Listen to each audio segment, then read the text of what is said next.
আসসালামু আলাইকুম দর্শক। সো প্রতিদিনের মতো আমরা আজকে স্বাগত জানাচ্ছি আমাদের কর্পোরেট টক পর্ব 1-এ। সো আমরা আজ থেকে শুরু করছি আমাদের কর্পোরেট টক, এবং এটার ভেন্যুটা হচ্ছে আমাদের অফিসেই। তো অফিসের নামটা এখনই বলছি না আমরা। সো আমরা এই কর্পোরেট টকে আমরা মূলত আলোচনা করব যেহেতু কর্পোরেট সেলস নিয়ে, মূলত আমাদের মেইন ফোকাস হবে কর্পোরেট সেলস। সো আমাদের সাথে রয়েছেন আমি এজ এ কর্পোরেট এক্সিকিউটিভ, আমাদের সিনিয়র এক্সিকিউটিভ রয়েছেন অনেক ভাই, যিনি বিগত প্রায় 3 বছর ধরে কর্পোরেট সেলস নিয়ে কাজ করছেন। শুধুমাত্র কর্পোরেট সেলসের যে কোম্পানির স্বার্থে কাজ করছে তা না, কীভাবে সেলস এবং কর্পোরেট সেলসটাকে একটু অন্যরকমভাবে অন্য একটা মাত্রায় নিয়ে যাওয়া যায়, এবং যে কনভেনশনাল সেলস স্ট্র্যাটেজি সেগুলোর বাইরে কীভাবে কাজ করেছে সেগুলো নিয়ে সে কাজ করছেন প্রায় 1 বছর ধরে। তো আমরা তার কাছ থেকে জানবো যে সে কীভাবে এগুলো করছে এবং তার কন্ট্রিবিউশন এই কোম্পানিতে এবং আগের কোম্পানিতে, যে কীভাবে কনভেনশনাল সেলসটাকে সে আলাদা করার জন্য চেষ্টা করছে। তো অনিক সাহেব, আপনাকে স্বাগত আমাদের কর্পোরেট টকে। আপনিও এই টক শোরই একজন সদস্য। এখন আপনি কি অবস্থা, কেমন আছেন? আসলে নাজমুল ভাই অনেক সুন্দরভাবে আসলে কথাগুলো উপস্থিত।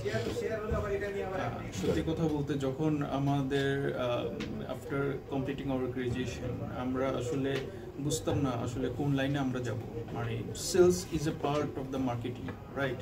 মার্কেটিং এর মধ্যে অনেক ধরনের ব্র্যান্ডিং, সেলস, আফটার প্রমোশন, এরকম অনেক কিছু প্রোডাক্ট আছে, অনেক সেগমেন্ট আছে। বাট ছোট ছোট অর্গানাইজেশনগুলোকে মার্কেটিং বলতে আসলে তারা সেলসটাকে বোঝায়। বাট এটার মধ্যে যে আপনার মার্কেটিং যে স্ট্র্যাটেজিগুলো, ক্লায়েন্টের মাথার মধ্যে কিভাবে আমার প্রোডাক্টটাকে, কিভাবে প্রোডাক্টের ব্র্যান্ডটাকে কিভাবে আসলে সেট আপ করতে হবে, এগুলো আসলে আমরা অনেকেই সেভাবে কনসার্ন দেই না, অথবা কোম্পানিগুলো ওইভাবে পারে না। বেসিক্যালি হচ্ছে যে আমাদেরকে কনভেনশনাল কোম্পানি বলে যে তোমরা যাও, রাস্তায় যাও, বিভিন্ন প্রতিষ্ঠানে যাও, তাদের সাথে কথা বলে তুমি তোমার সেলসটাকে নিয়ে আসো। বাট ইন দ্য লং রানে এই ধরনের সেলস কিন্তু আসলে হয় না। সেলস হয়, it's all about the business to business relationship, right?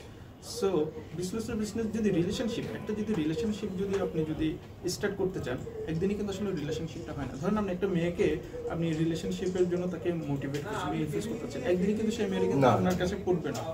তাকে সময় দিতে হবে, তার জন্য ডেডিকেশন দেখাতে হবে, এবং একটা সেন্টেন্স সবার লাস্টে আপনার যে পজিটিভ ভেতরে ইন্টেনশনটা থাকবে, তাকে সার্ভ করতে যাচ্ছেন, সেই জিনিসটা আপনার তাকে বোঝাতে হবে।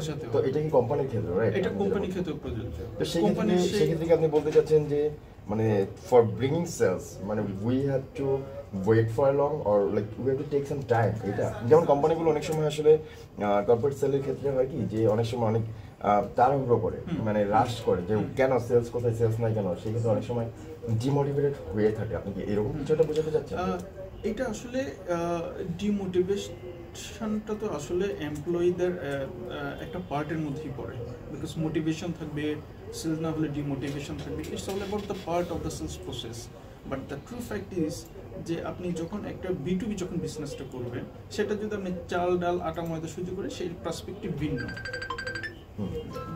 But in the main time যদি কর্পোরেট সেল ক্ষেত্রে, এটা ডেফিনেটলি হচ্ছে বিজনেস টু বিজনেসের ক্ষেত্রে আপনার হচ্ছে সেই প্রতিষ্ঠানের সাথে আপনার প্রতিষ্ঠানের রিলেশনশিপটা মেনটেন করা, ইটস ভেরি ইম্পর্টেন্ট। দেখা গেলো যে আপনি একটা প্রতিষ্ঠানের হয়ে আপনি সেলস গাই হয়ে কাজ করছেন, আর একটা প্রতিষ্ঠানে সাপোজ আপনি XYZ একটা প্রোডাক্ট সেল করতে চাচ্ছেন।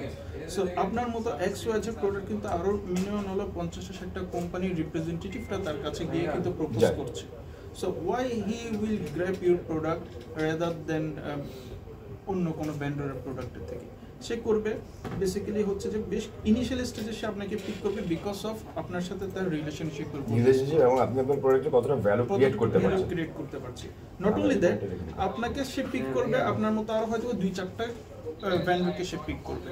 বাট এই যে 2-4টা ভেন্ডরের মধ্যে তারপরে গিয়ে সে আসলে খুঁজবে যে কোন ভেন্ডরটা আমাকে বেশি ভ্যালু প্রোভাইড করতেছে with the minimum profit, right? So আমরা যদি আপনার এই পুরো বক্তব্যকে সাম আপ করি, তাহলে আমরা আপনার স্ট্রেটের প্রাইমারি, এখনো তো পুরোটা আপনার বের করতে পারিনি, প্রাইমারি শিখতে পারলাম যে আপনি যেটা বলতেছেন যে একটা পার্সোনাল রিলেশনশিপ।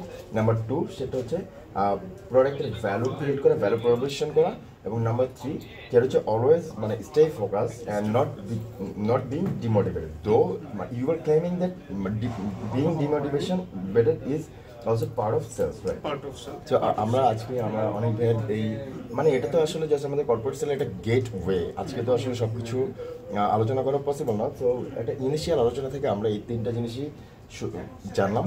তো হয়তো আমরা আশা করি যে আমরা আরও ইন ফিউচারে অনেক ভাইয়ের কাছ থেকে আমরা ডিসকভার করব, এবং আমাদের আশেপাশে আরও বড় বড় স্যার আছেন, মঈন ভাই আছেন, তো আমরা তাদের সাথে পর্যায়ক্রমে আলোচনা করব। এবং আমি ছোট মানুষ, আমারও যদি কোনো কিছু থাকে সেগুলো নিয়ে আমরা আলোচনা করব। এবং আজকের মতো এখানেই বিদায় নিচ্ছি। আল্লাহ হাফেজ, দেখা হবে পরবর্তী পর্যায়ে। Bye bye. Take care.